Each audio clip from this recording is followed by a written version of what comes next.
Wyspa Sobieszewska. Wszem i wobec wiadomo, iż dla turystów najważniejsza jest tutaj plaża, piasek i morze, ale skoro już przyjechaliście z Rybnika, Tarnowa czy Karlowych War, to może warto zobaczyć coś jeszcze.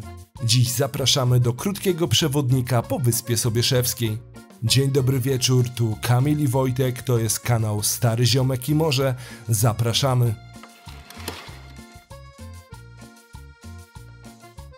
Wyspa Sobieszewska to doskonałe miejsce dla miłośników turystyki rowerowej. Oferuje ona różnorodne trasy, które sprawiają, że jazda na dwóch kółkach staje się prawdziwą przyjemnością. Każda z tych tras prowadzi przez płaski teren i zazwyczaj jest łatwa do pokonania nawet dla najmłodszych rowerzystów. Bez względu na to, czy preferujesz malownicze przejazdy przez las, czy może wolisz cieszyć się widokiem rzeki i okolicznej przyrody, na Wyspie Sobieszewskiej znajdziesz coś dla siebie. Nie zapomnijcie także o zboczeniu z głównej trasy, by odwiedzić umiejscowioną nieopodal śluzy w Przegalinie Marinę Błotnik. Tam czekają na Was kolejne niezapomniane wrażenia i chwile relaksu.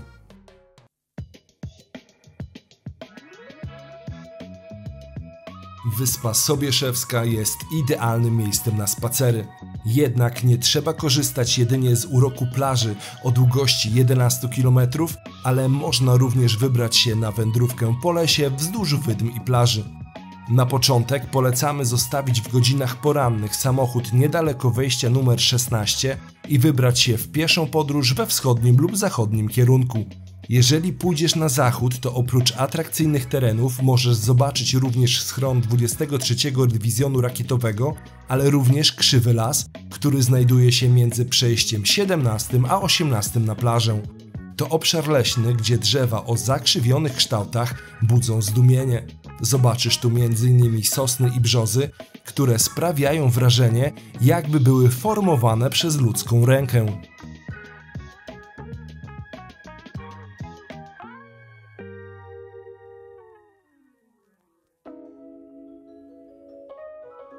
Kolejny punkt na naszej liście prowadzi do sekcji osób wspierających ten kanał.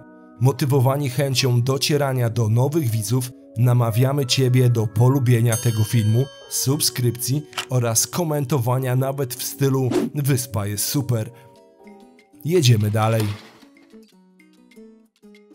Z jednej strony zbiornik wody, ale także wieża widokowa w osadzie Orle.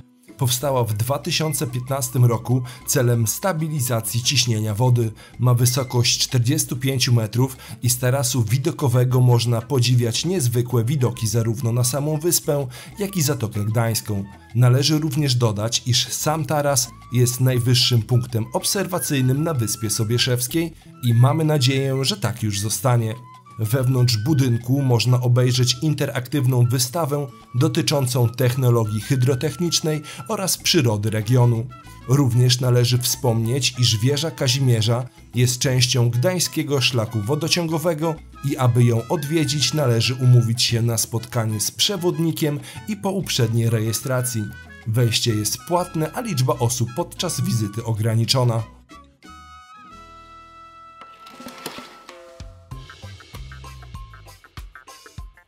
Złoto północy, złoto Bałtyku. Jantar, czyli bursztyn. Któż nie kojarzy tego szlachetnego kamienia z Gdańskiem? Niewielu z Was pewnie wie, że to właśnie Wyspa Sobieszewska obfituje w duże zasoby tego minerału. Według pasjonatów trudniących się poławianiem bursztynu, najlepszy czas na jego zbieranie jest po sztormach. Dodajmy, że nasza odmiana pochodzi od żywicy drzew iglastych i liczy sobie 40 milionów lat. Kto wie, może wśród Was znajdzie się osoba, która podobnie jak pan Sylwester odnajdzie na plaży ponad kilogramowy egzemplarz. Wpadajcie i próbujcie, bo warto. Nawet jeśli nie znajdziecie największego kamienia, to pozostaną wspomnienia po chwilach spędzonych nad morzem, pełnych relaksu i odprężenia. Kilka lat temu foki były w Zatoce Gdańskiej ewenementem. Jednak w ostatnich latach ich ilość znacznie się pomnożyła i obecnie liczy się je w setkach. Traf chciał, że foki na swój dom wybrały ujście Wisły oraz rezerwat Mewia Łacha. Zazwyczaj odpoczywają na łachach, które znajdują się kilkadziesiąt metrów od plaży. Najlepszym sposobem, aby je zobaczyć, jest wycieczka kutrem lub łodzią ze Świbna. Cała przygoda trwa około godziny. Na początku płynie się Wisłą ze Świbna i podziwia przepiękne widoki, jakie rozpościerają się wokół rzeki. Przy udziale załogi statku możemy zgłębić wiedzę na temat lokalnej fauny i flory. Gdy dopłyniemy na miejsce, dzięki dostępnym na pokładzie lornetkom możemy przyjrzeć się tym wyjątkowym zwierzętom. Tylko tu w Polsce można zobaczyć foki w środowisku naturalnym. Link do rejsów w opisie filmu.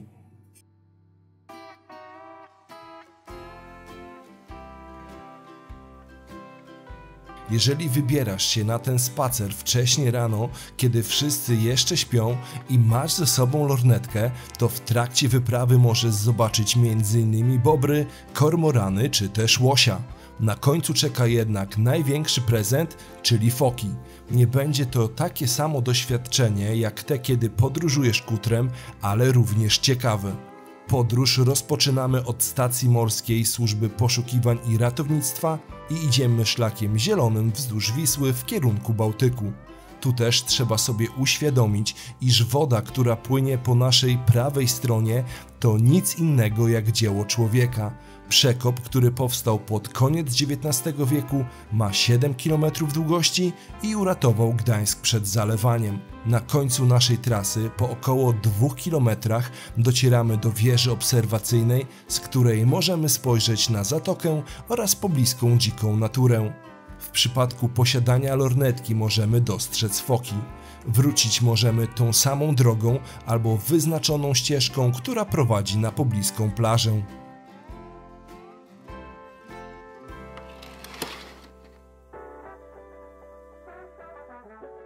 Jak spojrzysz na wyspiarską architekturę, to nie zauważysz żadnego wysokiego budynku mieszkalnego. Tu nie ma wieżowców. Z gdańskich dzielnic tylko Wyspa i Olszynka ma taki niski charakter. Jednak nie to jest najważniejsze. Dawna wyspa to rybacy oraz klimat żuławski. I dziś pomimo tego, że nowe wypiera stare, to są takie miejsca, dzięki którym doświadczysz tego, co było. I takim miejscem jest na przykład dom przy ulicy Ornitologów, dom przy skrzyżowaniu na ulicy Kwietnej i ulicy Boguckiego, czy też architektura na ulicy Przegalińskiej. Na koniec jednak najlepsze. W najbliższym czasie zostanie ukończona chata na wyspie na Górkach Wschodnich, gdzie być może właściciele zdecydują się otworzyć klimatyczną restaurację. Drugi majstersztyk to Zagroda Gbórska w Przegalinie. Jej właściciel również krok po kroku przywraca ducha tego miejsca i sprawi, że mieszkańcy będą dumnie wypinać pierś, przechodząc obok tej zabudowy, i zapewne nie jeden film tutaj powstanie. Zobacz te miejsca koniecznie.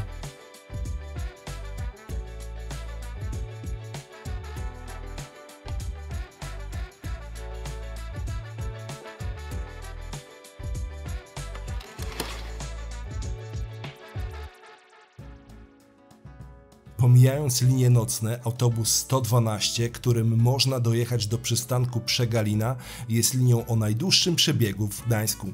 Trasa ma 57 km długości i kończy się w sąsiedztwie jednego z najważniejszych obiektów hydrotechnicznych na Wyspie Sobieszewskiej, będącego jednocześnie jej granicą, czyli śluzy w Przegalinie. W rzeczywistości mówimy tu o dwóch śluzach.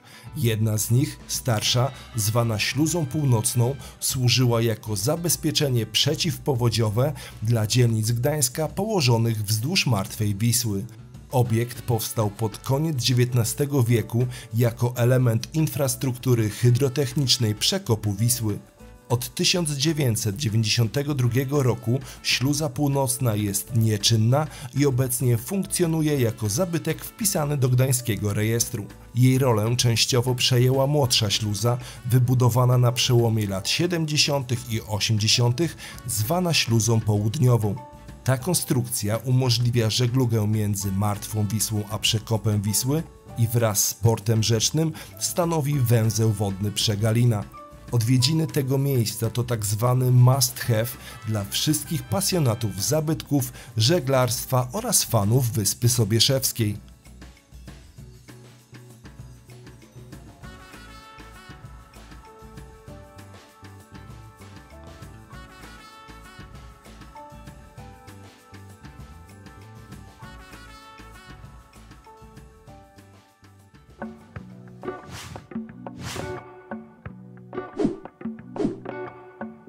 Od maja do września masz możliwość skorzystania z unikalnej atrakcji na Pomorzu w postaci promu, który przewiezie Ciebie ze Świbna do Mikoszewa w około 5 minut. W dawnych czasach takich miejsc na Pomorzu było od groma i ciut, a teraz pozostał nam tylko pan Marek i jego brygada. Kiedyś korzystali z tego miejsca głównie mieszkańcy, ale od momentu wybudowania eleganckiego mostu w Kiezmarku ruch na promie zdecydowanie się zmniejszył. Płynąc tym dystyngowanym środkiem transportu możesz zobaczyć Bałtyk, masz szansę, chociaż niewielką, na dostrzeżenie foki oraz na zawarcie nowych znajomości. Za parę złotych możesz kupić sobie doświadczenie, którego gdzie indziej nie uświadczysz.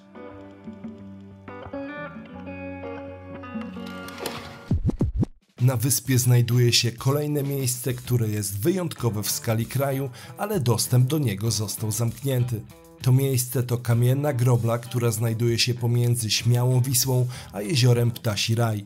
Kiedyś otwarta dla zwiedzających, a dziś niedostępna z nie do końca jasnych przyczyn. Nikomu nigdy tam się nic nie stało, nie jest częścią rezerwatu i jej otwarcie nie stanowi zagrożenia dla żadnych zwierząt. Z racji tego, że nie możemy Ciebie zaprosić akurat tam, to zapraszamy do wycieczki ścieżką przyrodniczo-dydaktyczną z 2 wieżami obserwacyjnymi, z których rozpościera się piękny widok na jeziora w rezerwacie.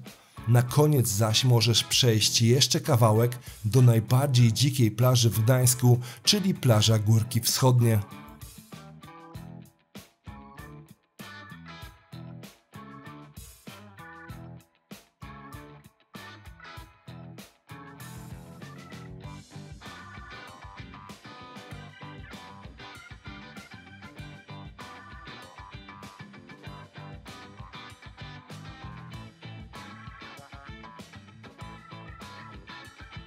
I to by było na tyle. Mamy nadzieję, że jako przewodnicy pomogliśmy Ci lepiej poznać Wyspę Sobieszewską i dzięki nam skorzystasz w pełni z jej atrakcji. Jeszcze raz zapraszamy do polubienia tego filmu i komentowania nawet w stylu Wyspa jest klawa. Jeżeli masz ochotę, to możesz również zostać naszym patronem lub wzmocnić nas wirtualną kawą. Dzięki i do zobaczenia wkrótce.